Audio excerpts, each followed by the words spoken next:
Online attendance बना शिक्षकों की प्रताड़ना का जरिया और एक साथ शिक्षकों की 2 दिनों की छुट्टी हुई समाप्त।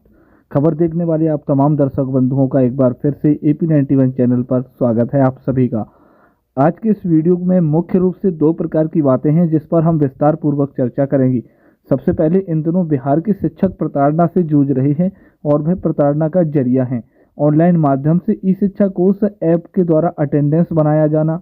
दोस्तों, इसको लेकर बीते 20 मार्च और 21 मार्च 2025 को शिक्षकों के ऊपर स्पष्टीकरण किए जाने वाले ढेर सारे पत्र जारी किए गए हैं और यह पत्र कई जिलों की ओर से जारी किया गया है। वैसे शिक्षकों को स्पष्टीकरण का जवाब देने को कहा गया है। जो शिक्षक विद्यालय में उपस्थित थे और इस स्पष्टीकरण संबंधी पत्र से शिक्षक अचंभित हैं कि आखिर हमें किस किए कि ये सजा दी जा रही है। वहीं दोस्तों, शिक्षकों को 2 दिनों की छुट्टी एक साथ समाप्त कर दी गई है। इसको लेकर पत्र भी जारी कर दिया गया है और यह पत्र में पूर्व में ही जारी कर दिया गया था, लेकिन इन दिनों ही छुट्टी का समायोजन आखिर कब किया जाएगा, इसके संबंध में अभी तक कोई दिशा निर्देश जारी नहीं किया गया है। आइए दोस्तों, इस पर विस्तार पूर्वक चर्चा करने से पहले आपसे गुजारिश करूंगा, आपने अभी तक चैनल को सब्सक्राइब नहीं किया है तो सब्सक्राइब करिएगा। दोस्तों, बड़ी खबर है कि इन दिनों बिहार के शिक्षक प्रताड़ना से जूझ रहे हैं और उनकी प्रताड़ना का मुख्य जरिया है ऑनलाइन माध्यम से अटेंडेंस बनाया जाना। दोस्तों, ई शिक्षा कोष ऐप के माध्यम से शिक्षकों के द्वारा ऑनलाइन अटेंडेंस बनाना अनिवार्य कर दिया गया था। शिक्षकों के लिए पहले 3 महीनों की फ्री सेवा दी गई थी, उसके बाद शिक्षकों के लिए यह अनिवार्य बना दिया गया था। शिक्षकों के द्वारा ऑनलाइन अटेंडेंस भी बनाया गया और आज भी बनाया जा रहा है, परंतु बड़ी बात यह है कि ऑनलाइन माध्यम से अटेंडेंस बना लिए जाने के बाद भी शिक्षकों के ऊपर स्पष्टीकरण किया जा रहा है। शिक्षक इसे अपने आप को प्रताड़ित महसूस कर रहे हैं। स्वाभाविक है दोस्तों कि अगर कोई शिक्षक के ऊपर स्पष्टीकरण किया जाता है, इसका मतलब होता है कि उन्हें सजा दी जा रही है।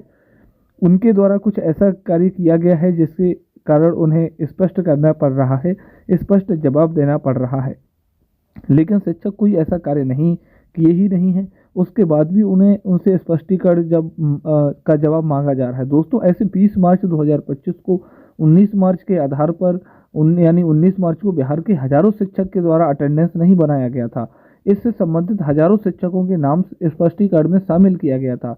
उसके बाद 20 मार्च के आधार पर कितने शिक्षकों के द्वारा ऑनलाइन माध्यम से अटेंडेंस नहीं बनाया गया, इसकी भी सूची इस सूची बिहार के कई जिलों की ओर से 21 मार्च 2025 को जारी करते हुए शिक्षकों से स्पष्टीकरण की मांग की गई है।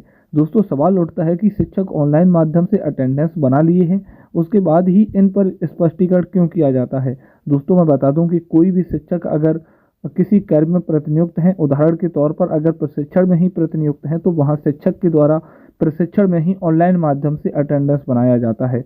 शिक्षक वहां ऑनलाइन अटेंडेंस ई शिक्षा कोष ऐप पर नहीं बनाते हैं, तो स्वाभाविक है कि ई शिक्षा कोष पोर्टल पर उन शिक्षकों का अटेंडेंस अनुपस्थित हो जाएगा, वह अब्सेंट हो जाएंगे। अब आइए दोस्तों, ढेर सारे वैसे शिक्षक हैं और इसकी संख्या हजारों में है कि शिक्षक के द्वारा अटेंडेंस तो बना लिया गया है, लेकिन अटेंडेंस का स्टेटस शो नहीं हो पा रहा है और वह जिला कार्यालय के शो नहीं होता है, स्टेट कार्यालय को शो नहीं होता है, जिसके कारण जब स्टेट कार्यालय में से एक जिले में कार्यरत शिक्षकों का अटेंडेंस का स्टेटस चेक किया जाता है तो हजारों की संख्या में शिक्षक अब्सेंट दिखते हैं, जिसके आधार पर जिला शिक्षा पदाधिकारी को राज्य स्तर से यह दिशा निर्देश दिया जाता है कि जिन जिन शिक्षकों का अब्सेंट दिख रहा है उन सभी को स्पष्टीकरण कीजिए और उनसे जवाब मांगिए कि आखिर वह क्यों अब्सेंट हैं।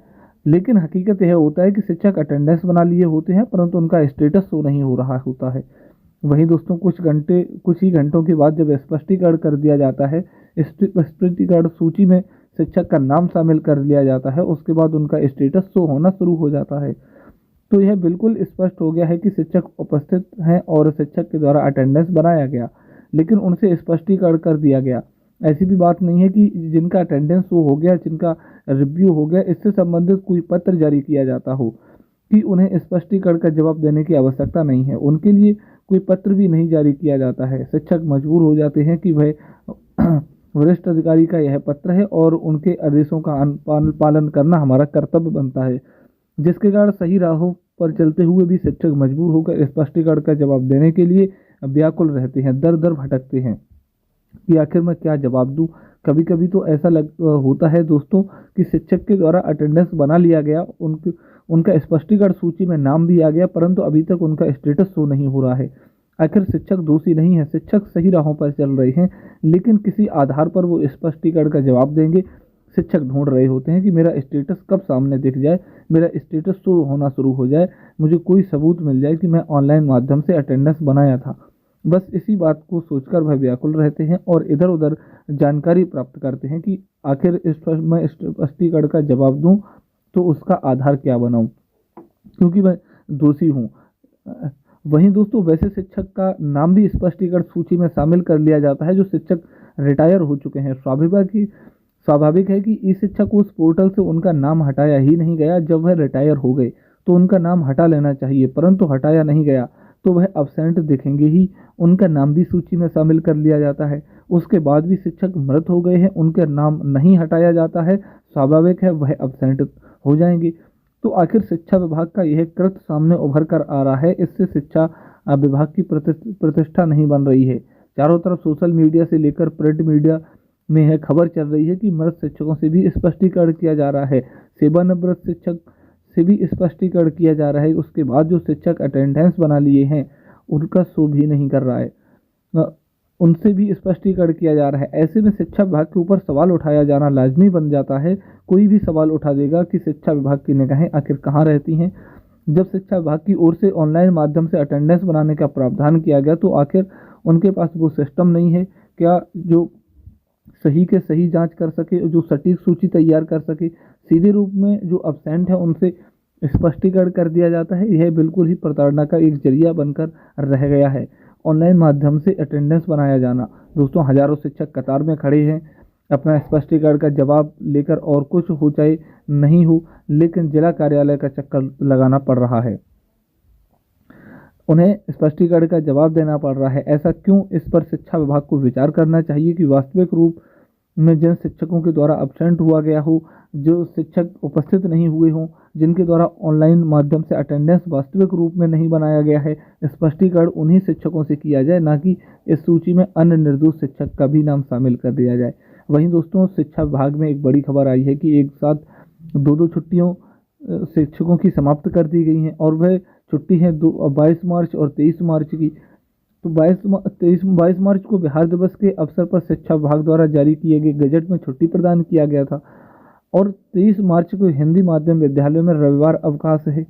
इस तरह से 2 दिनों की छुट्टी है, परंतु शिक्षा विभाग की ओर से एक पत्र जारी कर दिया गया कि बिहार दिवस के अवसर पर 22 मार्च और 23 मार्च एवं 24 मार्च को बिहार के प्राथमिक, माध्यमिक, उच्चतर माध्यमिक विद्यालयों में प्रभात फेरी का आयोजन किया जाएगा, प्रतियोगिता का आयोजन किया जाएगा, विभिन्न प्रकार की गतिविधियों का आयोजन किया जाएगा। स्वाभाविक है कि उनकी छुट्टी समाप्त कर दी गई। 2 दिनों की छुट्टी, एक तो उनको पूरी तरीके से उनका रविवार अवकाश था,